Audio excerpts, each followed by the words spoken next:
હું લાલજી પાનસુરિયા આણંદથી બોલું છું અને આજે વર્લ્ડ યોગ દિવસ જ્યારે હોય અને હું જે શિલ્પ ઉપર ખાસ કરીને કામ કરું છું એ બધા યોગને આધારિત બધા સ્કલ્પચર છે. હું 86થી 87થી આની ઉપર કામ કરું છું. અભ્યાસ બાદ વચ્ચે થોડો લાંબો ગેપ પડ્યો હતો, પણ છેલ્લા એકાદા વર્ષથી આ કામ કરી રહ્યો છું. ખાસ એનું કારણ છે કે ગયા વર્ષે મને રાજ્ય સરકાર દ્વારા જે ગૌરવ પુરસ્કાર આપ્યો, અને ગૌરવ પુરસ્કાર પછી મને એવું થયું કે જો સરકાર કે સંસ્થાને જો એટલી ખબર હોય કે હું એક કલાકાર છું, તો એ પછી મારા મગજમાં બી જે સૂતેલો કલાકાર એ જગાડ્યો મેં, અને રાત દિવસ કામ કરીને આજે 1-1.5 વર્ષમાં મેં 25 જેવા જે સ્કલ્પચર બનાવ્યા છે, યોગ આધારિત બનાવ્યા છે અને ખરી મહેનતથી બનાવ્યા છે.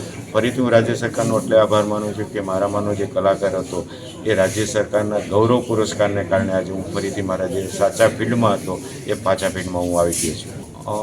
ખાસ કારણ તો એટલે છે કે જે યોગની એક લય હોય, એમાં એક આકૃતિ આખી જે હોય, આપ યોગને જ્યારે બી જુઓ તો કોઈ બી વસ્તુ એક્સેપ્ટ નથી હોતી, કોઈ આડીઓડી નથી હોતી. એવું છે લાકડામાં, એવું છે શિલ્પમાં બી એવું છે કે જ્યારે શિલ્પ કોઈ સુંદર ત્યારે જ લાગે છે કે જ્યારે એ લયમાં હોય. અને ખાસ કરીને શાકમાં એક બહુ સારી વસ્તુ હોય છે કે એના જે રેસા હોય એ આપ બહુ ધ્યાનથી જુઓ તો યોગને પેરેલલ જ એમની આખી લાઈનો હોય છે, અને એને જ કારણે જે મારા શિલ્પની જે સુંદરતા છે એમાં એ વધારો કરે છે. સૌથી પહેલાં તો બહુ આનંદની વાત છે કે આપણા દૂરદર્શનના જ આણંદના સ્ટ્રિંગર એ દૂરદર્શનમાં ફરજ બજાવવાની સાથે સાથે એક સુંદર શિલ્પકાર પણ છે.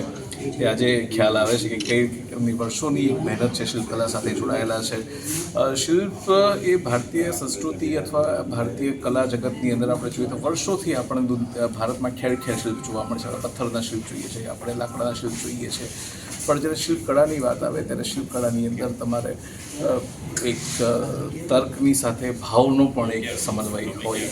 એની અંદર ગણિત જેવા ઓબ્જેક્ટિવ વિષયથી માંડીને એક કલાકારની દ્રષ્ટિ પણ જોઈએ, અને આ દૃષ્ટિકોણ કેળવવા માટે જે લાકડા, ખાસ કરીને બાવળ અને સાગના લાકડામાંથી સુંદર સ્થાપત્ય બનાવવામાં આવે છે, એ કે અને ભારતીય યોગની પરંપરા, એટલે આજે અહીંયા જે સમન્વય છે, યોગ થયો છે, એ ભારતની યોગની પરંપરા, શિલ્પની પરંપરા અને અભિવ્યક્તિની જે પરંપરા જે વર્ષોથી રહી છે.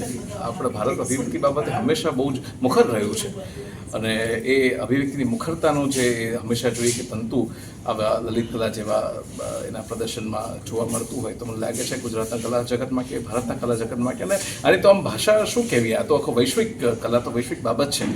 તો માનું છું કે એક સીમાચિહ્ન બની રહેશે અને આગામી પેઢીના શિલ્પકારોને પણ એ પ્રેરણા આપશે, અને અહીંયા જે પણ વ્યક્તિ યોગના દિવસે આને જોવામાં આવશે તો કદાચ યોગને જોવાનો દ્રષ્ટિકોણ પણ એનો એક નવો ઉમેરાય એવી અભ્યર્થના છે. તો લાલજીભાઈને ખૂબ ખૂબ શુભકામનાઓ, અને આવા પ્રકારના કામ કરતા રહે, આવું સર્જન કરતા રહે એવી એમને શુભકામનાઓ.